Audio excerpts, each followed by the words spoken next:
All right, we need to go back up to the Middle Ages Part 2 and pick up where we left off in our discussion of the Middle Ages. And we are here on page 305 of the larger lecture notes. We were talking last week, well, we've kind of been ping-ponging our way through the Middle Ages, and we've been going quickly because we're surveying 1,000 years of time in a very short number of weeks.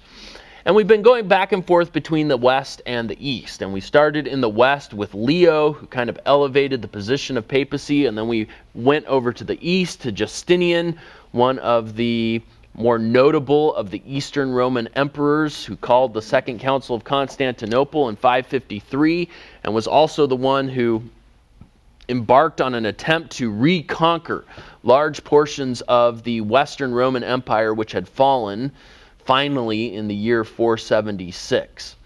Then we went back over to the West and talked about Gregory, who's known in church history as one of the great missionary popes because he sent missionaries up to some of the Germanic tribal groups, west to the Western Goths of Spain, and northwest to the Angles and Saxons of Britain. He also strengthened ties with the Franks and kind of secured the Roman Catholic papal power base with some of these Germanic tribal groups. And as we talked about, as the western half of the Roman Empire disintegrates, and as these Germanic barbarian tribal groups slowly emerge into the nations of Europe, it really is Roman Western Christianity, what we might call Roman Catholicism, which provides this sort of unifying component in the midst of this otherwise somewhat chaotic European scene. We went from Gregory back to the East to talk just briefly about the rise of Islam. We had mentioned that in an earlier lecture, but we put the anchor point in there in around 610 when Islam is initially established by Muhammad. Muhammad dies in 632. By 637, just 5 years later, we have Muslim armies that have conquered Jerusalem. Within 100 years, by 732, we have the entire Muslim conquest of North Africa, the Middle East, the former Sassanid and Parthian Empire, and stretching all the way then from the borders of India in the east through North Africa and up into Spain in the west. And in 737, they're finally pushed back by the Franks at the Battle of Tours by a guy named Charles Martel. Also in the East, around that same time period, we have this massive debate that's starting to take place over the use of icons. And that was something we talked about last week. Should the church include images of saints, biblical characters, historical heroes? Should it include those images in its worship services? And even outside of the church, people start to collect icons at home. And so they'll have shelves at home where they have all of these little figurines, statues, pictures, portraits, and other representations of these biblical characters or historical heroes, and they venerate these icons. Is this a good thing or is this a bad thing? The church in the East debates this issue. There are many who feel that this is a superstitious pagan practice, which is really idolatry and which is leading and contributing to the defeat of the Eastern armies as they try and fend off the Muslim advance. But there are others who see icons as a good thing, and eventually those who support icons, known as the iconodules, they win out over the iconoclasts, and at the Second Council of Nicaea in 787, we have the official pronouncement by a council that icons should be included in church worship. As a result, both the Eastern Orthodox Church and the Western Roman Catholic Church include the veneration of icons as part of their worship services. We went from there back to the West, where we talked about the decline of the Roman papacy into all sorts of gross immorality and atrocities. Actually, a little bit before that, we talked about the rise of Charlemagne and the kingdom of the Franks. Charlemagne being crowned emperor of the Romans by Leo III on Christmas Day of 800. And the result being that we have the establishment then of the Holy Roman Empire. Around that same time period, though, we have the continued elevation of the papacy and the discovery, supposedly, of this forged document, really the creation of a forged document, but the discovery of this supposedly ancient document called the Donation of Constantine, which gave all sorts of temporal political power to the Pope. And suddenly being Pope was really about being the king of Rome. And you have these rival factions in Rome that are constantly fighting with one another in order to try and gain that seat of political power. It was a seat that was an office that was tainted by greed, moral corruption, all sorts of incest and other sexual sins. And you have this decline during the 9th and 10th centuries. Even murder. Remember, we talked about from 880 to 1000, we have no less than 30 popes who reign for less than 2 years each, usually because they are murdered by the guy who comes after them. And even reading in that book by Chamberlain, The Bad Popes, we had 1 year where we had 4 different popes in 1 year, most of whom were killed by the guy who succeeded them. So it is a brutal, bloody, and very immoral time in the history of the papacy. And if you're interested in that, again, I would refer you to Chamberlain's book, The Bad Popes. He even talks about a time in that period that was known as the pornocracy. Was called that because it was so vile. Yes, Daniel. What was the typical ladder and how one person would become a pope? The means by which a person became pope. At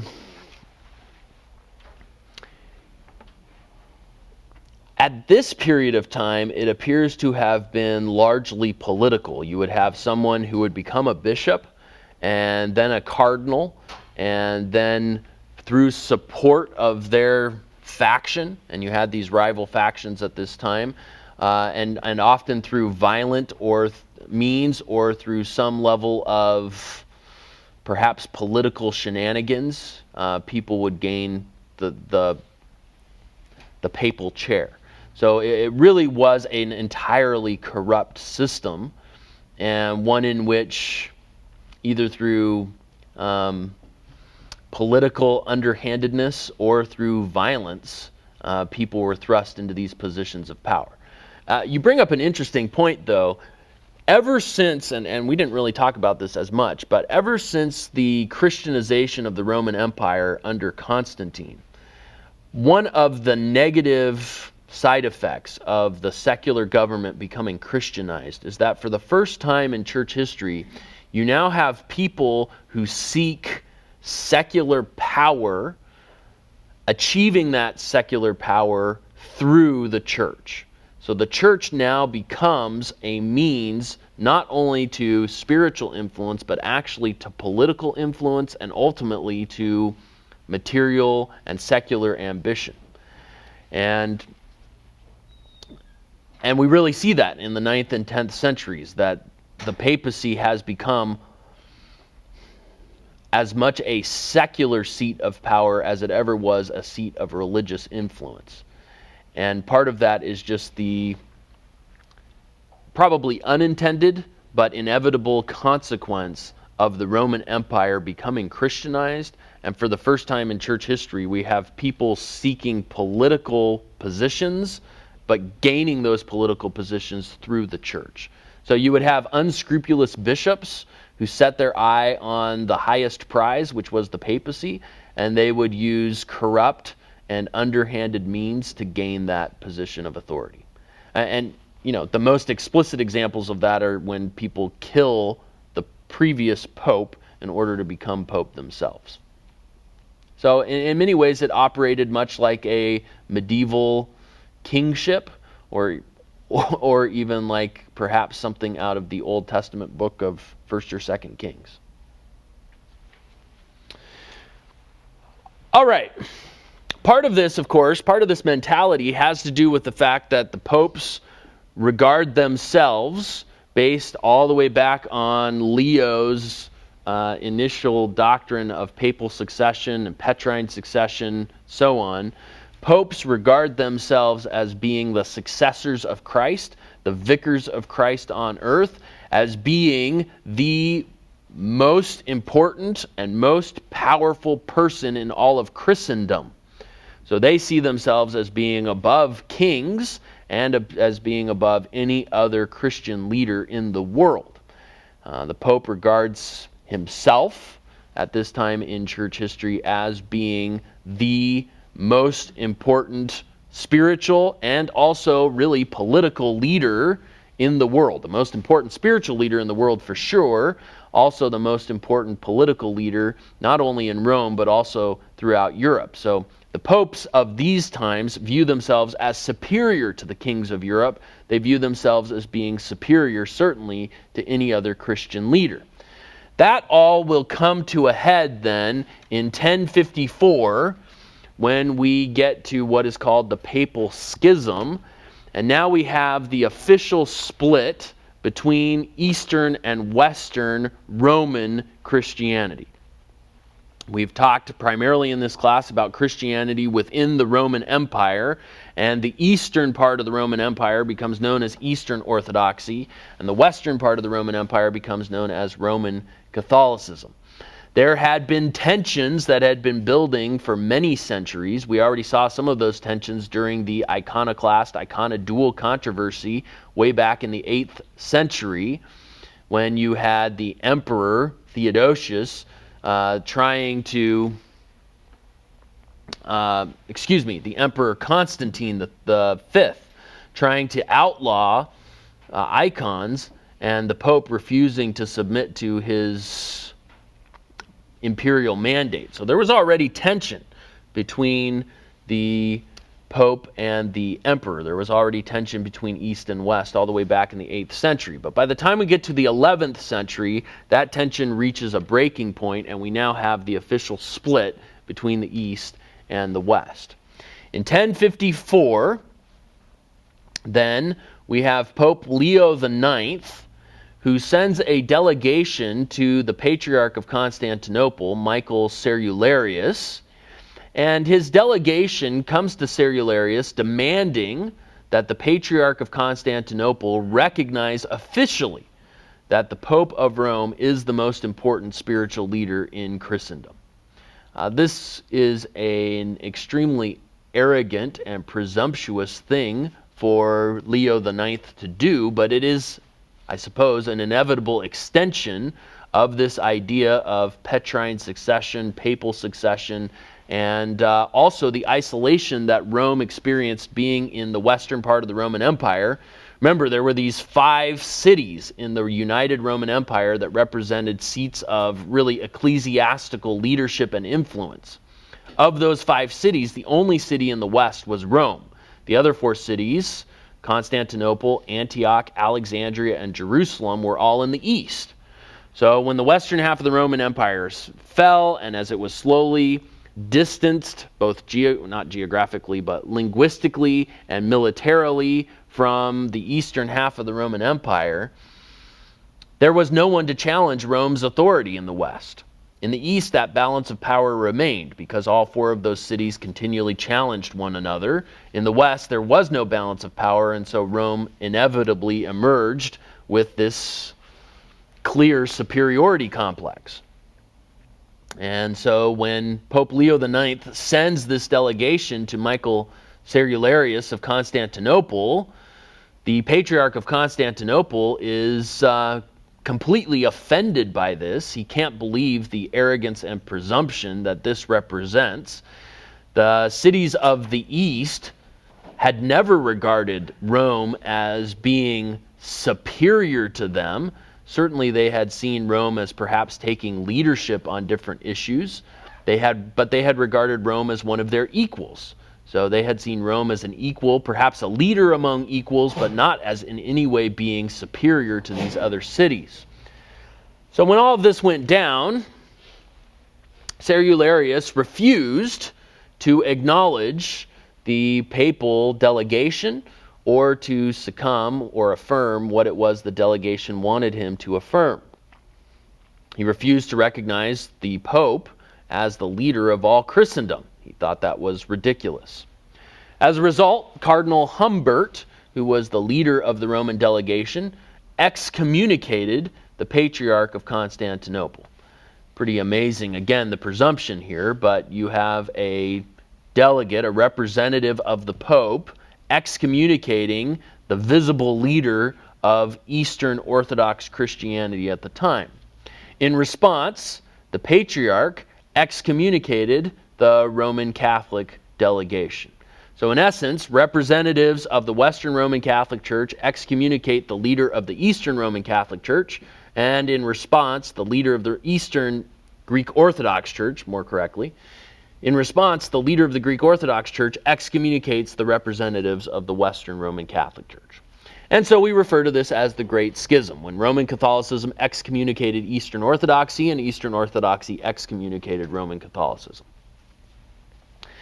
There were some other theological issues that also played into this. For example, the Filioque clause. Remember, we talked about that with the Niceno-Constantinopolitan Creed, where in the West it added the words "and the Son" after it talked about the procession of the Holy Spirit from the Father.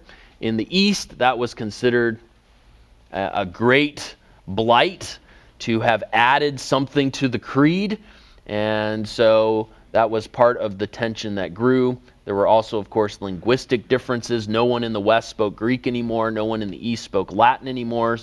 This led to distancing and other issues. But the primary reason that they split was because of the doctrine of papal superiority that was held by the West, in which they demanded that the East recognize the Pope as El Jefe.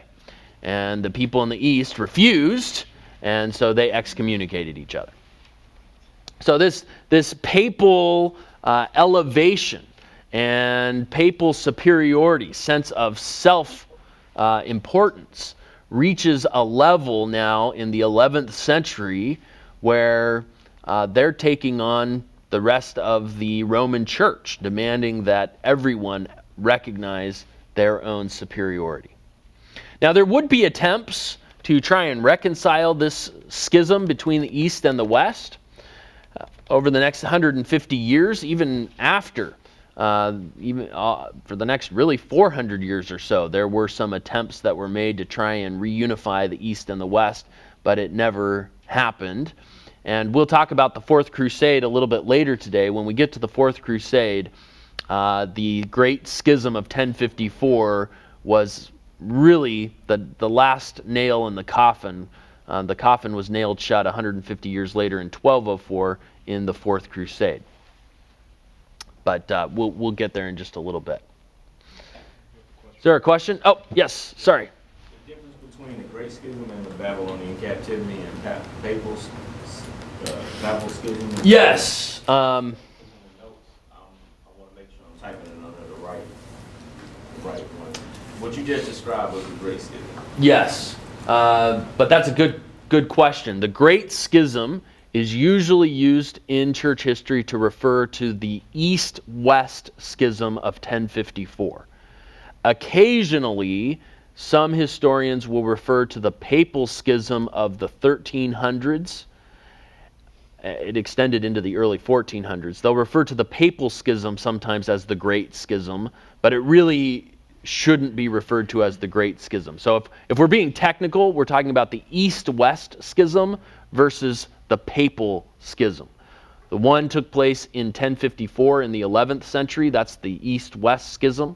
That's what I'm going to refer to as the Great Schism. The other one took place around 1370 and extended up until 1417, and that's the Papal Schism, which occurred right after the Babylonian captivity ended. Not the biblical Babylonian captivity, but the one in church history. And we will talk about that not today, but on Thursday. The Papal Schism was only in the West, and that's when we had multiple popes who all claimed to be pope at the same time and all excommunicated the other people who were simultaneously claiming to be pope. And then we have a council in 415 to 417, the Council of Constance, which then denounces all of them and says none of them was the true pope. But we'll get there. So, our discussions of how messed up the medieval papacy is or was, those discussions aren't over yet. Yep. You mentioned in the notes Constantinople was sacked by Crusaders. Was that Christian against Christian or Christian? Yes, that was Christian against Christian, and we're going to get there a little bit later today when we talk about the Crusades. Yeah, the Fourth Crusade was a disaster. Pretty much the entire crusading period was a disaster. The Fourth Crusade was the low point. Yes? Is Leo the first? Is Leo the first? Okay, I see right. And Gregory the Great, is there with Gregory the First? Yeah, Gregory the First is Gregory the Great. Leo the First is Leo the Great. And part of the reason why we have so many other people in history who name themselves, Gregory the Second, Third, Fourth, Fifth, or Leo the Second, Third, Fourth, Fifth, is because of the outstanding accomplishments that Leo the First and Gregory the First attained during their tenures as the Bishop of Rome. Now, we'll see this when we get to the test review, and you're probably looking at maybe that test review sheet even as we talk through some of these things.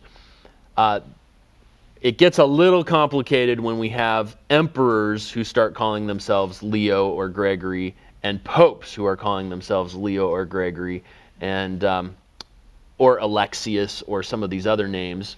On the exam, I will call people Pope so-and-so or Emperor so-and-so, and we'll try and distinguish them that way. But there sometimes is a little complexity when we realize that folks in the East, the emperors, sometimes took on the same name as the popes in the West or vice versa.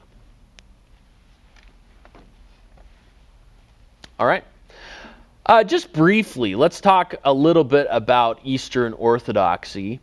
We don't spend a lot of time in this class dealing with Eastern Orthodoxy, but it is something that we should talk about. Eastern Orthodoxy still exists today in the forms of Greek Orthodoxy and more predominantly in the form of Russian Orthodoxy.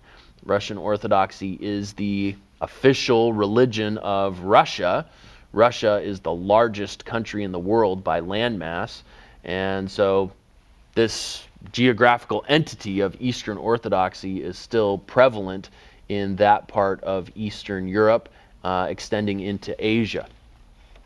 A couple things that we might note about Eastern Orthodoxy, some of the distinctions that distinguish them from Roman Catholicism. Even though Eastern Orthodoxy and Roman Catholicism share 1,000 years of the same tradition before the split, there are some pretty significant distinctions between Eastern Orthodoxy and Roman Catholicism, and of course also distinctions between Eastern Orthodoxy and Protestant evangelical teaching. And there are reasons why I think we can rightly regard Eastern Orthodoxy as being an apostate movement, much like Roman Catholicism is as well. In both cases, and we'll talk about this more, but in both cases, Roman Catholicism and Eastern Orthodoxy allow their movements to be governed more by tradition than by biblical truth. And you can see where tradition leads you when you compare Roman Catholicism to Eastern Orthodoxy, because they end up in very different places, and yet they both claim to have followed the same tradition. Well, what that shows us is that tradition leads you into utter subjectivity. Unless you have an unchanging standard that keeps you on the path, you're going to go wandering around in the wilderness of tradition. So I always think of that elementary school game, telephone is what we used to call it, where you get a whole bunch of kids sitting in a row and one kid whispers a message into the next kid's ear and you go down the line, and by the time you get to the end, the final message doesn't represent what the original message was. And sometimes it's because the kid misheard what he was being told, and sometimes it's because you get some kid in the middle who really intentionally messes up the message. But either way, when you get to the end, the message is totally different. And that's what you have happen in church history if you rely only on tradition. You have some people who sincerely but incorrectly mess it up, and you have other people who intentionally mess it up. But either way, by the time you get to the end, what you end up with is nothing like what you started with. You need an unchanging standard to keep you on track, or you inevitably go astray.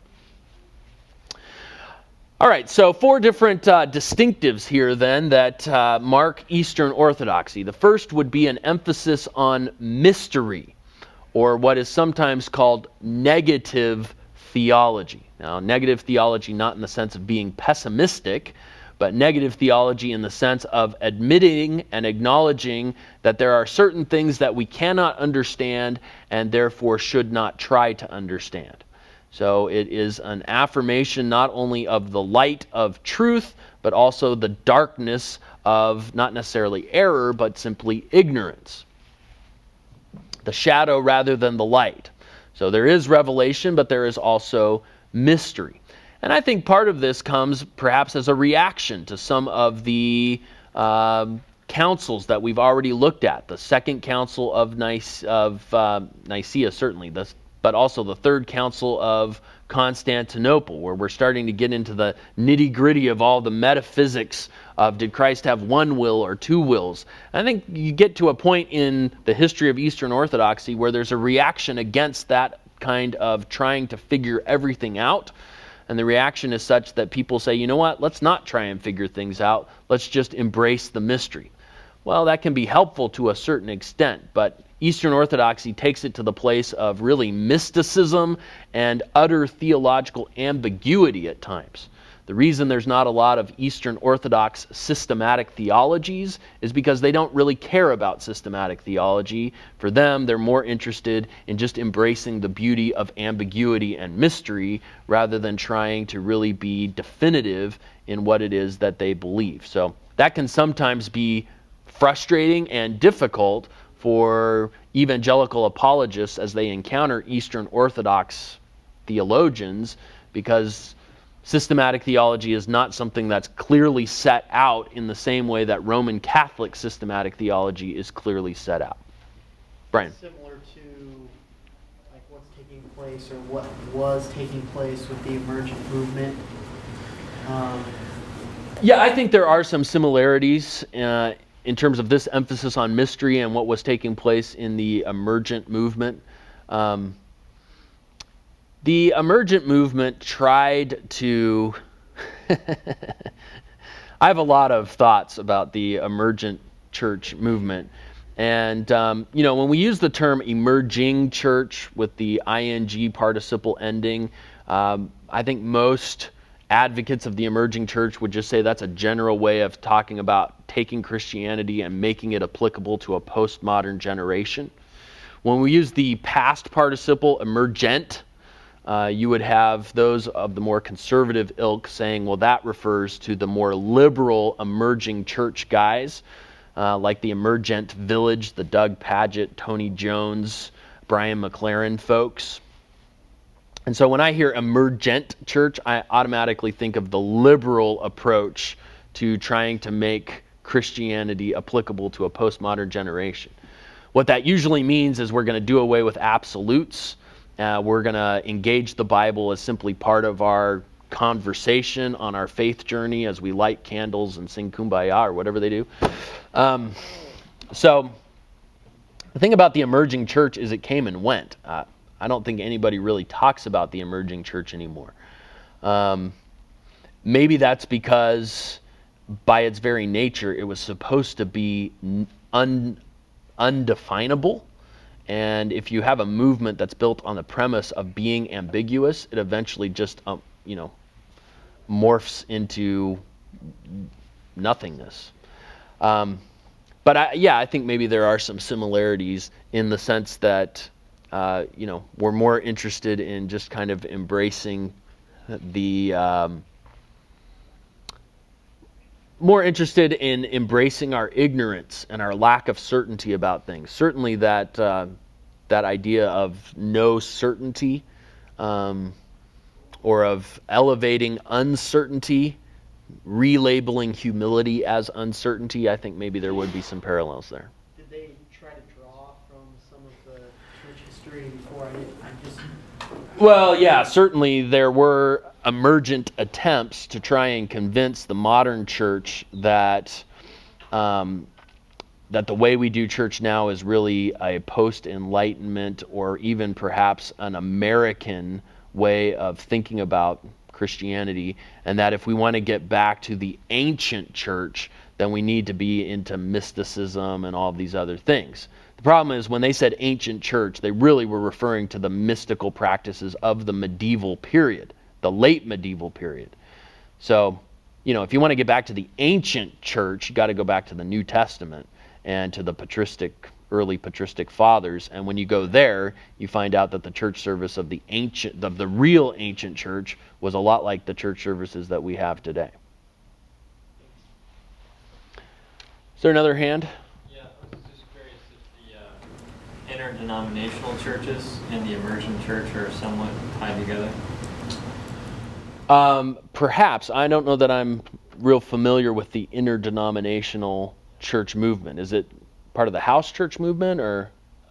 I knew a church that called themselves more emergent. Okay. And then they went to an interdenominational, and I mean the only definition I could find is that they kind of like would take Methodist, Presbyterian, they just lump everybody together and they make more of a tolerant relative to all kind of view. Yeah, that's interesting. I haven't heard that term used before, but it wouldn't surprise me if there were new terms that were used to essentially describe what the emerging or emergent church represented 7 or 8 years ago.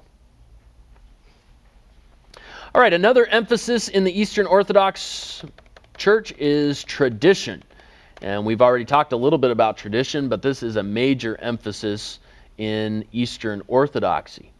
For example, the Eastern Orthodox Church teaches that at each of the 7 ecumenical councils, those major councils that we've talked about, starting with Nicaea all the way up through the Second Council of Nicaea, that they believe that there was repeated at those councils the miracle of Pentecost, that the Holy Spirit actually descended in the midst of the church fathers who were there at those councils, perhaps not visibly, but that as a result, the creed that comes out of those councils is regarded as inspired. This is why the Philoque clause controversy was such a big deal to the people in the eastern half of the Roman world. Because in their minds, to add to the Constantinopolitan Niceno creed, to add to that creed was to add to the inspired words of the Holy Spirit. If somebody came along and added a phrase into the Bible, we would be offended by that. We would say, you don't have the right to add that phrase into the Bible. You can't do that. And that's the way that the Eastern Orthodox Christians felt about Roman Catholics adding the phrase "and the Son" into the Creed of Nicaea. As a result, they reject sola scriptura, so they do not hold to a closed canon in the same way that evangelicals would. A third distinctive is what is called theosis, which, if we were to translate that into English, would mean deification. And if you start to feel a little uncomfortable about this, you should, because it is a little bit uncomfortable the way that they express it. What starts out as an emphasis on God becoming man, so that man might become like God, is sometimes stated in Eastern Orthodox circles more strongly. God became man so that man might become God. And Western theologians have been, I think appropriately so, uncomfortable with that kind of strong language. Now, perhaps the Eastern Orthodox only mean we become God in the sense that we partake in the divine nature, as Peter even talks about in his epistles, or that we become like God, we become like Christ. Perhaps that's what they mean, but the way that they express it is much stronger than that, and at times sounds almost cultic, almost like the Mormons talking about one day you're going to become a god. The Eastern Orthodox Church uses language that is eerily similar to that. And then finally, the emphasis on icons And of course, we've talked about the Second Council of Nicaea and the iconoclast-icona dual controversies that took place during the 8th and 9th centuries in the eastern part of the Roman Empire. But they do venerate icons. And so if you go into an Eastern Orthodox church or even an Eastern Orthodox home, you will see lots of little figurines everywhere of saints, biblical characters that supposedly are not being worshipped, but are being venerated and are apparently regarded as tools that provide assistance in worship, even though in many cases that fine line between veneration and worship appears to be crossed. Then I have a few more basic facts about Orthodoxy down here. We're not going to go through all of these things, but a few things just to note: that justification comes through baptism in the Eastern Orthodox Church, and also through the keeping of the sacraments, not unlike the Roman Catholics. There is a rejection of sola scriptura, teaching. They teach that a belief in the doctrine of sola scriptura would only cause error because the truth of the Bible cannot be separated from the traditions from where it came. So again, they elevate tradition ultimately over the scripture. And then, of course, the use of icons. And in the Orthodox Church, icons have the function of creating reverence and worship, instructing those who are not able to read, and serving as an external physical link between the worshiper and God. But as we noted in the previous lecture on icons and that whole controversy, the fine line between veneration and worship gets really fuzzy, and I think borders, if not crosses into, full-fledged idolatry. So that's the Eastern Orthodox Church. A little bit difficult to pin down on some areas because of their emphasis on mystery and their affirmation of things that are ambiguous. And yet, if you were to ask, for example, some of our missionaries who are in Russia, working primarily among Russian Baptists, they would not hesitate for a moment to tell you that the Russian Orthodox Church that is there is an apostate church. It is a government-controlled church steeped in tradition more than in truth. But we have the split between East and West that takes place in the 11th century in 1054. All right, I'm going to switch over then to this next lecture, the Middle Ages Part 3. And this lecture deals pretty much entirely with the Crusades. So I want to begin our discussion of the Crusades today. I don't think we'll get all the way through the Crusades in this class period, so we'll have to pick it up on Thursday if we don't finish today. 1054, then, we have the Great Schism, the East-West Schism, and in some ways the split in 1054 provides a break point for us between the early part of the Middle Ages and the late part of the Middle Ages. And there will be some developments that take place now in this next 500 years that really set the table for Reformation, really set the table for the need for Reformation. Now, we've already seen with the corruption of the papacy that in some ways there already is a need for Reformation, at least at the highest levels of leadership within the church. And yet we would argue that the gospel has not yet been fully and finally eclipsed, and that won't take place really in an official way until 1215 at the Fourth Lateran Council under one of the most powerful popes of all time, a guy named Innocent III. So the irony of him being called Innocent is not lost, but we'll talk a little bit more about him. He was involved in one of the Crusades, the Fourth Crusade in particular. It's kind of interesting, and I didn't plan it this way at all, but it's kind of interesting that we just had Veterans Day, and then we had a former Navy SEAL, Travis Allen, speak in chapel today about military metaphors in the New Testament, because I think everything that he had to say about military metaphors in the New Testament was a good thing, But it's interesting that those who promoted and supported the Crusades took that military imagery of the New Testament and tried to make a literal application of it, that Christians really ought to be soldiers. And you know the Sunday school song, "I'm in the Lord's army" kind of stuff. They would take that literally, that to be a Christian is to fight. And to be a good soldier is to actually be a good soldier. And to be brave, to act like men, so to speak, is not just something that has spiritual application, but it actually means to take up a sword and go fight. And so we have the introduction now of holy war into our discussion of church history. The Crusades were in 1095 here when the First Crusade starts. And so we are removed by 40 years between the split from the East and the West. And in some ways, the Crusades are going to bring the East and the West back together. And yet, ultimately, they're going to make the relationship between the East and the West all the worse. The relationship that exists is only going to deteriorate during this time period. And it will finally reach a low point in 1204 when we get to the Fourth Crusade and Western Roman Catholic soldiers attack and then sack the capital city of the Eastern Roman Empire, Constantinople. The Crusades then are a series of military expeditions wherein Christians attempted to recover the Holy Land from Muslims. The word Crusades actually was not used during this time period. It was a word that wasn't really coined until the 18th or 19th century to refer to these military excursions.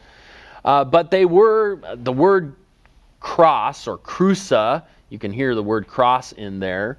The word crusa is really a word that was used and was sort of the insignia that provided the common link between all of these military excursions. These were people who were going to conquer in the sign of the cross. And the sign of the cross then is the term that was used at times to refer to these military excursions, and so that eventually gives us the word crusade. Crusade means cross, or people who are fighting for the cross, or fighting in the name of the cross. And the Crusades become an important thing for us to discuss for a few different reasons. I think it's very, it's interesting in terms of the history itself. It covers a 200-year period of time.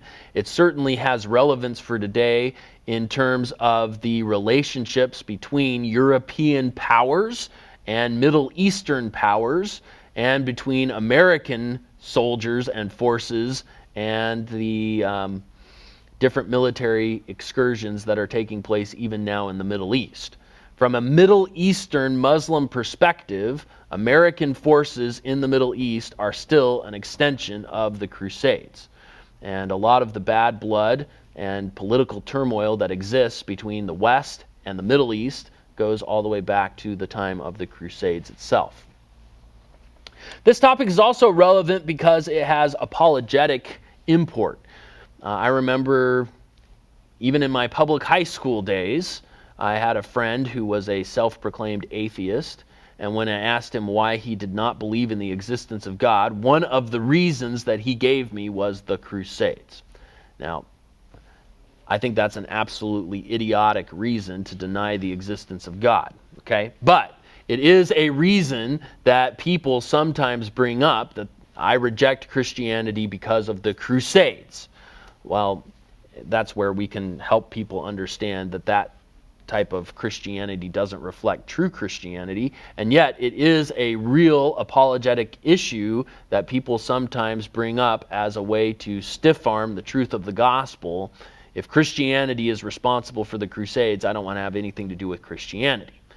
And we help them realize that that wasn't a true application of Christianity that resulted in the Crusades. But it is an issue that becomes important. And of course, then you have today even Christian leaders and others, especially those of a more ecumenical mindset, who are constantly apologizing for the Crusades.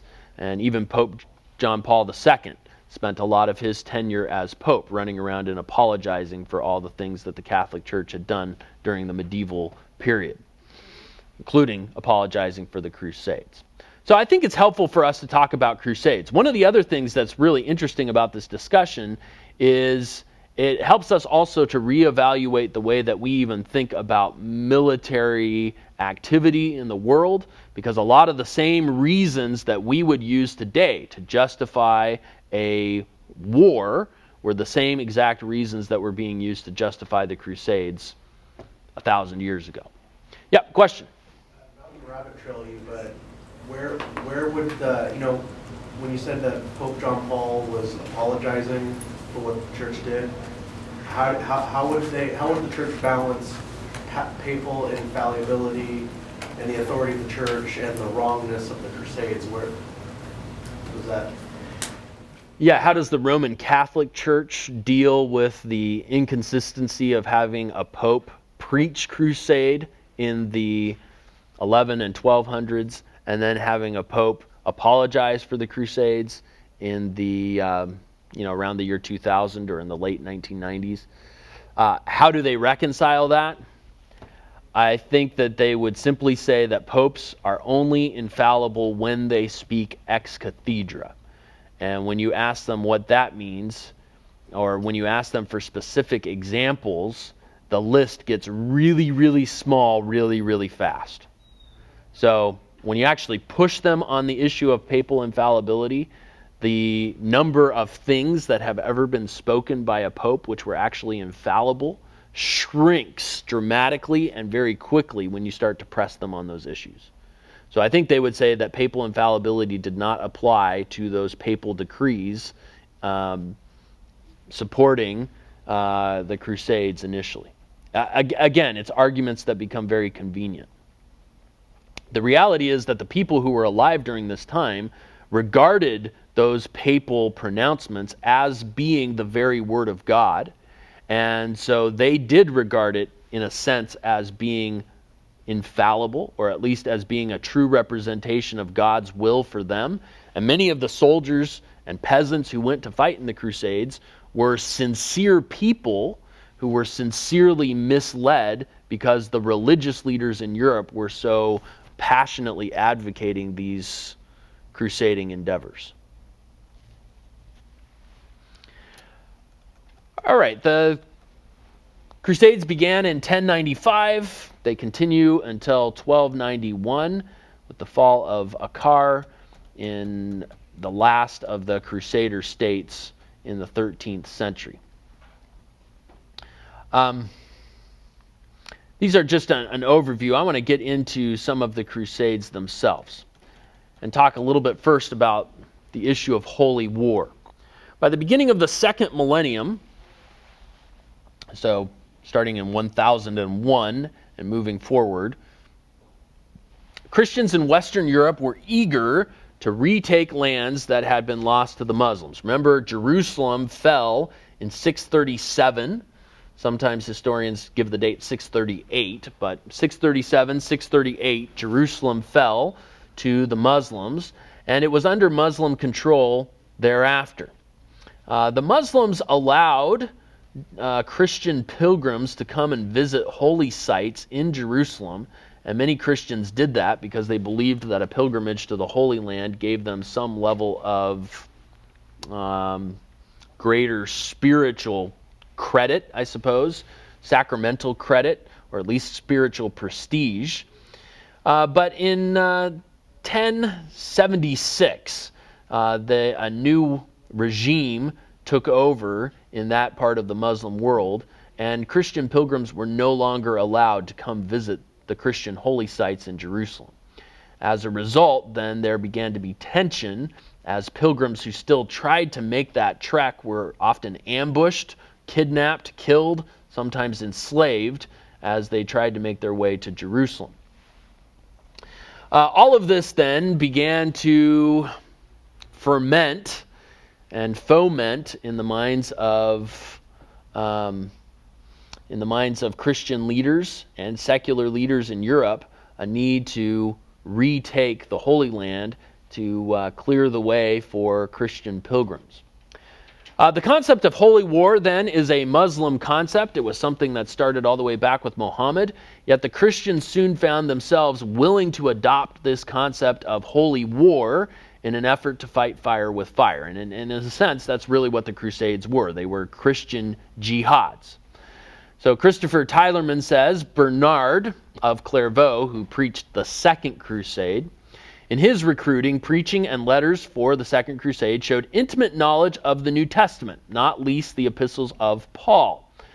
The Apostle Paul was fond of martial or military metaphors. We talked about that in chapel this morning. But his message was wholly contrary to the abbot of Clairvaux. What may appear today to many Christians and perhaps most non-Christians as an irreconcilable paradox between holy war and the doctrines of peace and forgiveness proclaimed in the Lord's Prayer, the Sermon on the Mount, and many other gospel passages, has not always been so obvious or recognized. This was certainly the case in educated circles around Urban II at the end of the 11th century. And so, essentially, what Bernard of Clairvaux, what Urban II, what Peter the Hermit, what others taught was the command to love your neighbor, the command to be peaceful, to turn the other cheek, to be peacemakers. These commands applied only in a local sense to your actual Christian neighbors in Europe. So with other Europeans, you should be peacemakers at the individual level. But at the national or governmental level, that Christian kingdoms had the right to wage warfare against Muslim kingdoms, and when soldiers went out to fight for their Christian kingdoms against their Muslim enemies, they were not violating any of those individual prescriptions towards peacemaking and forgiveness. Part of it, too, had to do with the fact that the church viewed itself as the new Israel, and so they looked to Old Testament passages where God commissioned Israel to fight, and they found justification there for their military endeavors. Now, a lot of this also was buttressed by the concept of a just war. The concept of the just war had a long history in Christianity, going all the way back to Augustine. When Constantine became a Christian and started to Christianize the Roman Empire, and then when Theodosius made Christianity officially the religion of Rome, we suddenly had a Christian empire. Well, this Christian empire still needed to go and fight wars. For the first time in history, Christians are faced with a dilemma. How are Christians supposed to engage in military conflicts?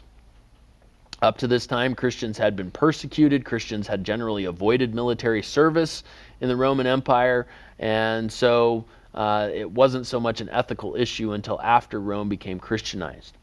In order to defend this military practice, Augustine came up with a fourfold requirement for a just war. And you'll still have Christians today talk about a just war. So is the war in Afghanistan a just war? Is the war in Iraq, was that a just war? Is the fight against terror a just war? You'll often have American Christians use just war terminology to defend American military actions. And I'm not going to get into that whole debate with you guys in this class. I just want you to understand the history behind where a just war concept comes from.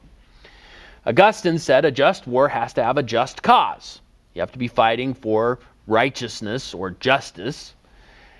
Number two, it has to be either a defensive battle or a battle to regain something that had been lost. Number three, it has to be sanctioned by a legitimate authority, either a governmental or spiritual authority. And number four, it has to be fought by people who have right motives.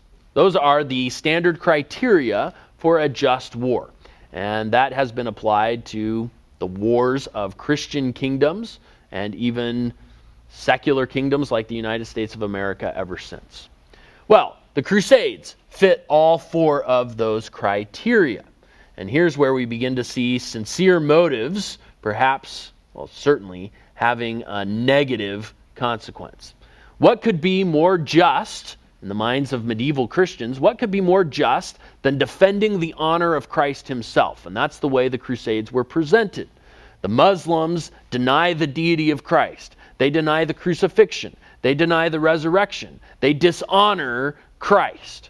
And if you want to honor Christ, you will take up arms to fight for his honor. That's the way the Crusades were preached. So it was the honor of Christ that was at stake and for which the Crusaders were fighting. Now, there were secondary motives as well, and certainly at the highest levels of leadership, there were motives to just regain territory. But this is the way that it was presented to the people who participated. Now, a defensive battle, or a battle to regain what had been lost. That entire territory had once been under Christian hands. It had been part of the Roman Empire. So this was a battle to regain what had been lost. And the Christians did not see themselves as taking what was not rightfully theirs. They saw themselves as taking back that which had been wrongfully stolen from them. Number 3, it was sanctioned by a legitimate authority. The highest authority in all of Europe, the Pope himself, was the one who commissioned these crusades. So from the mindset of the people who participated, there was no higher authority on earth that could have supported and commissioned these crusades. And then finally, it was fought by people who had right motives. The Pope guaranteed that somebody who died in a crusade would automatically have all of their sins forgiven and would go straight to heaven. So you could bypass purgatory by being part of a crusade. So you're fighting for Christ's honor, you can go straight to heaven, have all of your sins immediately forgiven if you participate in these crusades. We even have at this time period now the beginnings of 2 orders of warrior monks, military orders of monks. We have the Knights Templar, as they're called, and we also have the Hospitallers, or the Knights of St. John. Eventually we'll also add to that the Teutonic Knights. But these 3 military orders are monks who are also warriors. And so for the first time we have people who are supposed to be chaste and righteous and just and pure, but they also take up a sword and go and fight. So all 4 of these criteria in the minds of the people who participated were overwhelmingly met. And they regarded then these crusading efforts as a just war against the infidels, as they called the Muslims. And the result then is 200 years of really military chaos in the Middle East as European soldiers try and conquer the Holy Land.